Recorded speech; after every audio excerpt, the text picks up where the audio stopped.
that my ladies are here. Connie Bell, are you there? And Carol LaPlante? Okay, that's my web mistress. She's divine. Let's give her a hand. She's divine. She doesn't like that, very shy. I'm delighted to be here. I had a little bit of an upset yesterday. Mechanical problems and so forth. That's what they always say when they don't have the plane. But I made it. It's been a sort of a very unusual 2 weeks for me, to be honest. A lot of people have died.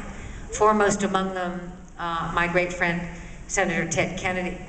And with him goes probably the greatest statesman of our time.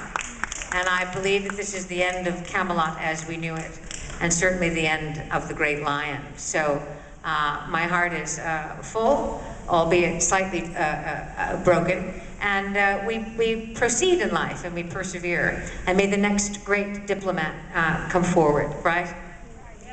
Now, I can do questions, or I can talk about what it was like to be Captain Janeway.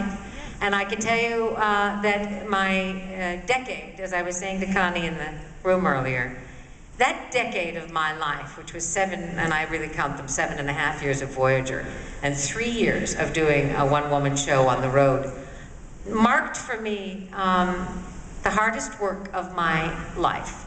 I doubt that I will ever surpass in depth, magnitude, or sheer effort the work that I put in those 10 years.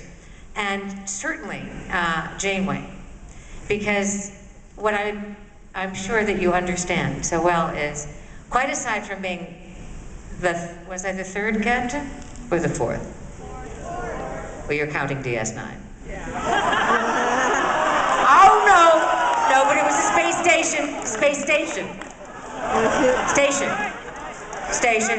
Ship flies. I'm not going to get into that. But I was the first girl, right? And so you have to understand, being the first girl, what attendant in that duty was this great sense of privilege, of terror, of a new frontier, which I know is the mantra of Star Trek anyway. But you try it out. You try to go on that bridge that first day, having known that the wonderful, divine Jean-Pierre Bugeaud had abandoned ship in 24 hours. Because as she said to the producers, I don't know what you're talking about, this is impossible. We can work this hard, this 18 hours, engage. How about au revoir? And off she went, leaving it open for me, and I walked in thinking, this is going to be great. It's going to be a cinch. Me and a lot of men, just the way I've always liked it, right? Guess again. They handed me 30 pages of what was absolute Greek. No, Greek is easier. Chinese characters were on this page. That's called technobabble. And I had to not only learn it, but I had to assimilate and own. And I had 2 days to do it. Impossible. Impossible. Resistance is futile. No. I only say that under certain circumstances.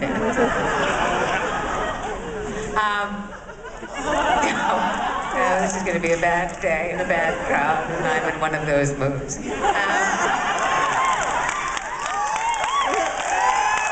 No, you don't want to get me naughty. No. It never ends, it never ends. But I did, over time in the first season, I think, when I finally threw away that sort of metal bra corset that they had me in, the 83rd hairdo that I told them to forget, right? And I went to Rick Berman, whom I adore. And I said, do you really think your audience is stupid? These are trekkers, the smartest audience in the world. They know that you're fooling around with me too much because you're nervous about me being abroad. Why don't you let them worry about that? And they'll figure out whether I can lead or not if you leave me to my own devices. So he looked at me, you know, they were shaking in their boots. What do you mean? We're not going to fool around with her hair. We're not going to fool around with her bosom. We're going to do it. And they let me alone. And within 2 seasons, indeed, the entire demographic had shifted and broadened and deepened. So you see, the audience always knows best. And you are the greatest audience in the world. The greatest, the most loyal, and without question, the most intelligent. And I've learned that because if you love Star Trek and you love science fiction, you love science. If you love science, you are above the norm.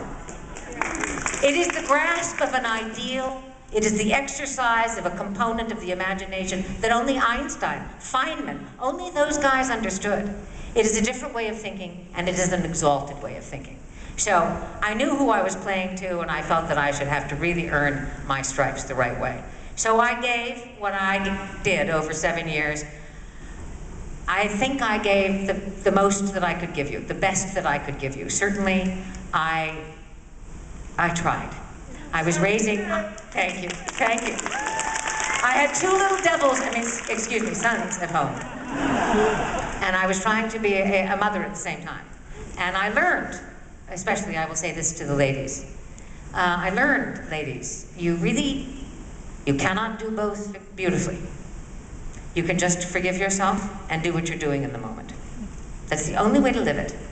Because you cannot be 24 hours present to the child and 24 hours present to the great job, to the job of your dreams, to the passion of your soul. You cannot be a wonderful and remarkable human being and a great leader on a sound stage 18 hours a day in equal measure at all times. So all you can be is completely present to the very moment that you are in. So it was diabolical, but it was heaven. And I learned humanity above all things. And so I hope, if nothing else, I gave you in Janeway a deep sense of humanity, that she could really reach out to all species, to all genders, to all creeds, to all classes, and embrace and forgive, because she understood her own fractured nature, and she understood her longing to love and to understand. So that's what I tried to do. Did you get any of that? Good. I knew that it was going to be tougher than hell as a woman to try to be, Winston Churchill. I thought about it for a minute. I thought, what fun. I'll weigh 500 pounds and smoke cigars. And then I thought, no, I'll just have to find my leadership qualities within my own humanity. And so that's what I did. I had the time of my life. Sometimes I went under, but not often. I fell in love with those guys and those girls. Some slightly more than others. Garrett, are you in the room? Loved those guys on the bridge late at night. You find out who your friends are. And you find out a lot over 7 years. You find out a lot more than you really need to know. Bob Picardo, the best man who ever lived, most consummate actor. And the best friend, never let me down, not once. On the final day, when everybody had been released a week earlier, or perhaps even 2 weeks earlier, I was kept for things they wanted to shoot, leftover stuff, for a week or two. Shooting every day, in and out, alone on the soundstage, alone in my captain's chair. Finally, at the end of the week, it was cut print. Thank you, Kate. That's the end of Star Trek Voyager. And they came over, the crew, the real crew, with their thing, and started to unscrew the screws of the chair. Take the console off the back. I was still on the bridge. I said, wait. And I saw, silhouetted in the doorway, the figure of someone I had come to love so much. And it was Bob Picardo. And he stood there, he just put his arms out, and he said, come on, Captain, let me buy you a drink. So that's how I wrapped it up on that soundstage with that great guy.